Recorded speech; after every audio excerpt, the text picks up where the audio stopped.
qu'au contraire, dans une situation qui exacerbe les vulnérabilités, on est 2 fois plus motivé à être sur le terrain et à protéger un maximum de personnes. Quelques personnes, quelques travailleurs, 8 pour ne pas les dénombrer sur les 55 de l'ASBL, ont présenté des symptômes et sont donc rentrés chez elles, dont moi d'ailleurs, pour une interruption de travail de 7 à 14 jours en fonction de l'évolution des symptômes.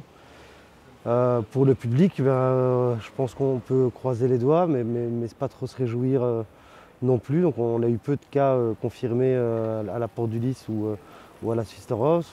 Pour les 350 personnes de la Porte du Lys seule, on en a référé 11 vers le dispositif médical avancé MSF et donc maintenant ils sont en dépistage. C'est pour ça que je disais qu'on ne pouvait pas trop se réjouir parce qu'effectivement il n'y a pas de système de dépistage très efficace. C'est plus que de l'improvisation, c'est une réaction extrêmement pragmatique à une situation super difficile sans forcément les moyens. Donc effectivement il y a eu quelque chose de l'ordre de on improvise avec les moyens qu'on a au moment où on les obtient et on avance progressivement. On a dû décider d'une heure à l'autre dans l'urgence de passer un dispositif qui d'habitude est en 12-24 en nuit uniquement en 24-24, de créer des espaces extérieurs qui permettent d'organiser un confinement pour 300 personnes, ce qui tient de la pure folie de garder les gens 24 heures sur 24, donc c'était extrêmement compliqué. Là, un mois plus tard, il y a encore beaucoup d'incertitudes, mais si on compare aujourd'hui à il y a un mois, on peut dire qu'on a des dispositifs relativement efficaces. Oui.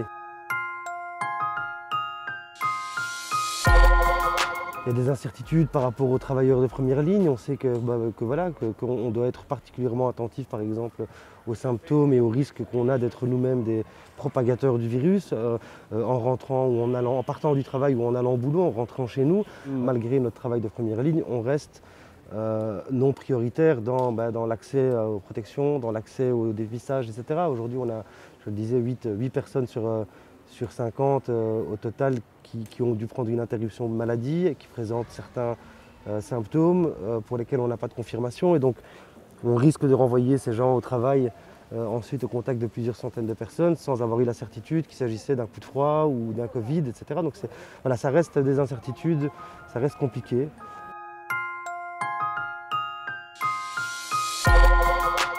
C'est notre métier, on a vocation à faire ce travail, on a vocation à prendre en charge les gens et donc évidemment qu'il y a un risque, mais il y a toujours des risques. Ici peut-être plus important, ici qui ont nécessité de prendre toute une série de précautions en termes sanitaires, en termes d'hygiène, en termes d'encadrement, en termes de désinfection, en termes de prise en charge, en termes d'accompagnement médical.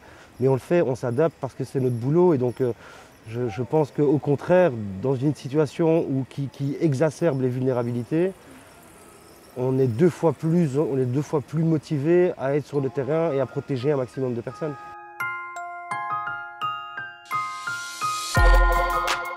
Le Covid n'a rien apporté de nouveau. Je veux dire, les fragilités existaient, les vulnérabilités existaient, la manière dont certaines populations sont invisibilisées ou complètement abandonnées existait. On parle beaucoup des oubliés de tous en parlant des sans-abri et des migrants. Je pense aussi aux détenus de prison. Ça n'a fait que révéler des choses qui existaient déjà et exacerber des vulnérabilités et potentiellement conscientiser un plus grand nombre de personnes sur la nécessité d'être prêt à tout moment à répondre, à soutenir et à accompagner les plus vulnérables dans la société. On pense à l'après parfois? Pas encore, non. Non.